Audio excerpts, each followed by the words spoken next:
है दोस्तों, तो आइए अपना बिना किसी देरी के अपना क्वेश्चन स्टार्ट करते। तो दिल्ली पुलिस 2025 में पूछे जाएंगे और 2023 के प्रीवियस ईयर क्वेश्चन है। ठीक है, तो आइए करते हैं स्टार्ट। तो निम्नलिखित प्रश्न में दिए गए विकल्पों में संबंधित शब्द को चुनिए। चश्मा देखना से कैसे संबंधित है, पेंसिल कैसे संबंधित है। ठीक है, तो ए शीशा, लिखना, कागज, गोल। तो आपको बता रही है पेंसिल से इसमें से कौन सा संबंधित है। इनमें से पेंसिल से कौन सा है जो संबंधित है, तो साफ दिखाई दे रहा है कौन सा संबंधित है। बी लिखना, बी इसका आंसर है, बी ही इसका आंसर है। ठीक है, लिखना।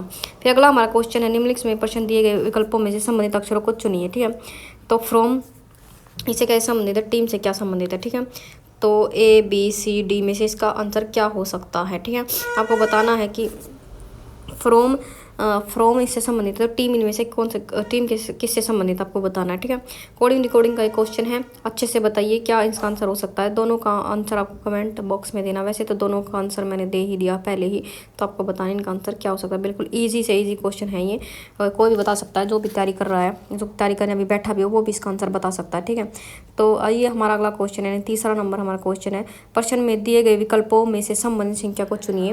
प्रश्न में तो बताइए क्या संबंधित है। 192 291 से क्या संबंधित है, तो 316 इनमें से कैसे संबंधित है। 192 जैसे 291 से क्या संबंधित है, कैसे संबंधित है, जैसे ऐसे ही 316 कैसे संबंधित है। 135 136 361 या डी 613। तो बताइए इसका आंसर क्या हो सकता है कि 316 से इनमें से कौन सा जो ऑप्शन है वो जो 316 से संबंधित है। बताइए इसका आंसर क्या हो सकता है। और अगला हमारा क्वेश्चन है निम्नलिखित प्रश्न में दिए गए विकल्पों में से संबंधित विषम शब्द को चुनिए। यानी कि आपको संबंधित विषम शब्द चुनना है। सरसों, गेहूं, फसल, चावल। तो बताइए इनमें से इसका आंसर कौन सा हो सकता है कि सरसों, गेहूं, फसल, चावल, इनमें से इसका आंसर कौन सा हो सकता है। तो साफ दिखाई दे रहा है फसल इसका आंसर है, फसल ही इसका आंसर है। साफ दिखाई दे रहा है दोस्तों, इसका आंसर है जो फसल। ठीक है, तो आपको बताना है इन दोनों के आंसर आपको बताने। वैसे तो पहले मैंने बता ही दिए, लेकिन ऊपर वाले का आंसर आपको बताना है, अगर उसका तो आपको खुद ही सोच कर बताना। ठीक है, अगला हमारा पांचवा क्वेश्चन है निम्नलिखित प्रश्न में दिए गए विकल्पों में विषम अक्षरों को चुनिए। विषम अक्षरों को चुनिए। ठीक है, ए बी सी डी में से कौन सा है जो विषम अक्षर है। कोडिंग रिकॉर्डिंग में से ये पूछा गया, तो विषम अक्षर आपको चूज करने हैं कि कौन सा इसका आंसर हो सकता है। ठीक है,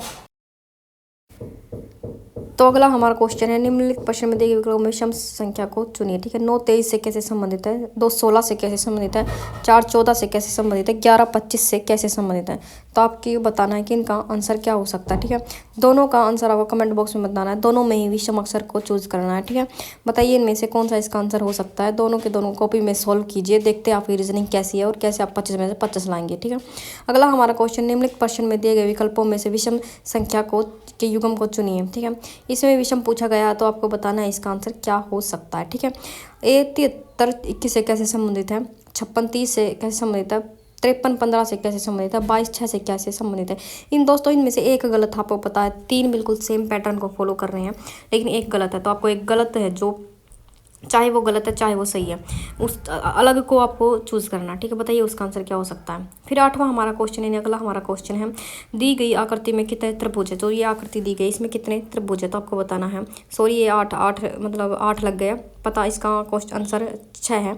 हाँ, इसका आंसर 6 है दोस्तों, बी इसका आंसर है, क्योंकि एक ये है 2 और फिर 3 4 और ये 6। ठीक है, बीच में जो लाइन खींची है, तो 6 ही इसका आंसर हो सकता है। देखिए मैं दोबारा आपको बता देती हूँ, ये डॉट है, ये ऐसे 4 हो गए। ठीक है, जो 1 2 3 4। ठीक है, फिर ये बीच में ये लाइन खींची हुई है 4 5, ये हो गया, और फिर ये छठा हो गया। ठीक है, ये ठीक है, ये है, ये 6 हो गए। ठीक है, तो 6 ही इसका आंसर है। ओके, फिर अगला हमारा क्वेश्चन है दी गई आकृति में कितने आयत हैं। तो कितने आयत आपको बताना है, इस आकृति में आयत कितने हैं, खुद आपको ढूंढ कर बताने हैं। जो ये आकृति दी गई है और इसमें कितने आयत हैं।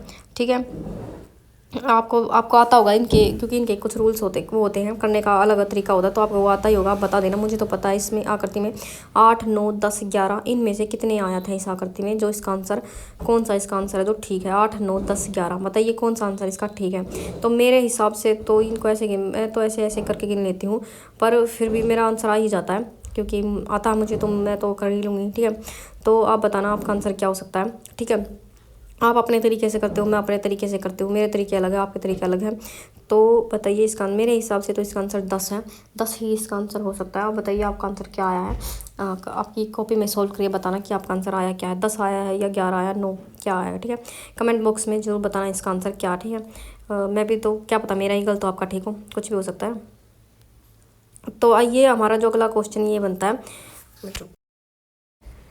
निम्नलिखित में से उस उत्तराकृति में कौन सा घन दिए गए प्रश्न आकृति के खुले घन से नहीं बनाया जा सकता। इसको आपको याद रखना कि इसमें नहीं बनाया गया है। पूछा कभी कभी हम जल्दी जल्दी में गलत कर देते हैं, तो नहीं को नहीं पढ़ पाते और बनाया जा सकता है फ्लो में यही पढ़ देते हैं। ठीक है, तो एक क्वेश्चन ऐसा बनता ही बनता है दोस्तों, एक क्वेश्चन ऐसा बनेगा ही बनेगा, 100% बनेगा। ठीक है, तो आपको इसका आंसर बताना है कि इसका आंसर क्या हो सकता है। ठीक है, कमेंट बॉक्स में इसका आंसर बताना है कि खुले घन से नहीं बनाया जा सकता, क्या आंसर हो सकता है। पहले तो आप सबको पता है इनको अपोजिट वगैरह रखना होता है। ठीक है, फिर आप बताइए इसका आंसर क्या हो सकता है। अगला हमारा क्वेश्चन है, नीचे एक घन की 3 अवस्थाएं दर्शाई गई है, ए युक्त फलक के विपरीत क्या आएगा।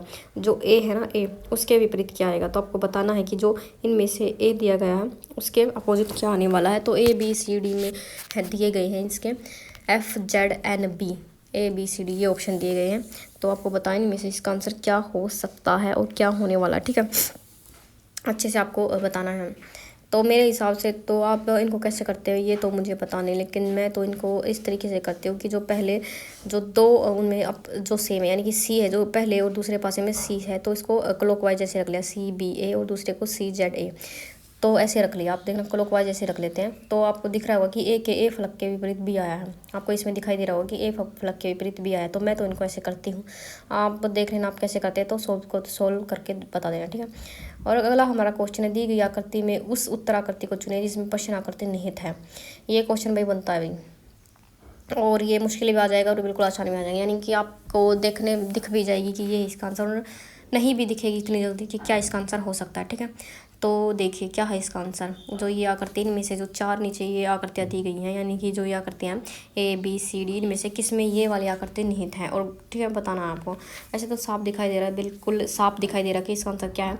इस क्वेश्चन का जो आंसर होने वाला वो शायद मेरे हिसाब से तो ए है, ए ही इसका आंसर है, क्योंकि यही साफ दिखाई दे रहा है कि इसका जो ये आकृति है वो ए में है। ए ही जो ए ऑप्शन है इसमें ही ये आकृति निहित है। तो ये नॉन वर्बल रीजनिंग है उसका क्वेश्चन है, और ये क्वेश्चन बहुत सारे मतलब ये आकृतियों वाले क्वेश्चन बहुत सारे पूछे जाते हैं। अब तो जो SSC की हो गई है यही पूछती रहती है अपने एग्जाम। ठीक है, फिर अगला है, दी गई आकृति में कितने थैले भूरे हैं परंतु बड़े नहीं हैं। जो कितने थैले भूरे हैं, जो थैले हैं वो कितने बुरे हैं और बड़े नहीं हैं। बड़े को बिल्कुल काटे दो। इस वाले पोर्शन जो बड़ा पोर्शन है, बड़े वाला जो डायग्राम, बड़े वाले का जो डायग्राम है, इसको आपको क्या करना है कि इसको बिल्कुल काट देना है दोस्तों। ठीक है, तो जैसे मैं करके दिखा रही हूँ, 91, 57, 128, 40, 140। तो ABCD में से क्या इसका आंसर होने वाला है।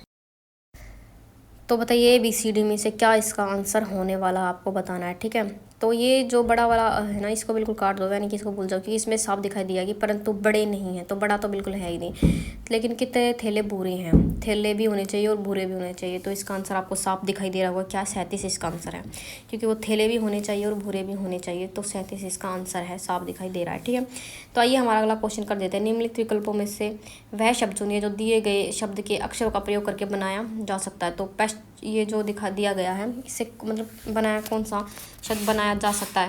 वैसे तो यहाँ पे कई बार नहीं भी आएगा, ये नहीं बनाया जा सकता, तो आपको ध्यान से पढ़ना है, क्योंकि कई बार आता है बनाया जा सकता और कई बार आता है कि बनाया नहीं जा सकता या नहीं जा सकता। तो इस पर आपको ध्यान देना है। ABCD में से क्या इसका आंसर होने वाला है आपको तो आपको बताना है कि इनका आंसर क्या हो सकता है। ठीक है, और कोडिंग का तो शायद ये क्वेश्चन नहीं है, नहीं ये कोडिंग का नहीं है कोई। तो अगला हमारा जो है तो मैं पहले बता रही थी बनाया जा सकता और नहीं बनाया जा सकता, इन दोनों पर आपको ध्यान देना। ठीक है, फिर अगला हमारा क्वेश्चन है 18वां, वैन आरेख जो नीचे दिए गए वर्गों के संबंध को सही निरूपण करता है। तो आपको बताना है कि जो ये वैन आरेख है, जो पीला नीला पुरुष में से कौन सा है जो इसको संबंध को सही निरूपण करता है। ठीक है, ABCD 4 वैन आरेख बताए गए हैं। तो बताइए कौन सा है जो सीधा संबंध दर्शाता है। ठीक है, तो ए ही इसका आंसर है दोस्तों। ए ही दिख रहा है कि पीला नीला तो एक कलर है, यानी कि एक रंग है, तो उनका तो एक ही आएगा, वो तो एक दूसरे के अंदर आएगा क्योंकि एक रंग है। ठीक है, नहीं सी है आई थिंक इसका आंसर, क्योंकि पीला नीला, सॉरी दोस्तों इसका आंसर सी है। पीला नीला पुरुष इनका आपस में कुछ संबंध नहीं है, तो सी है इसका आंसर। दिल्ली पुलिस 2025 में ऐसे ही क्वेश्चन पूछे जाएंगे।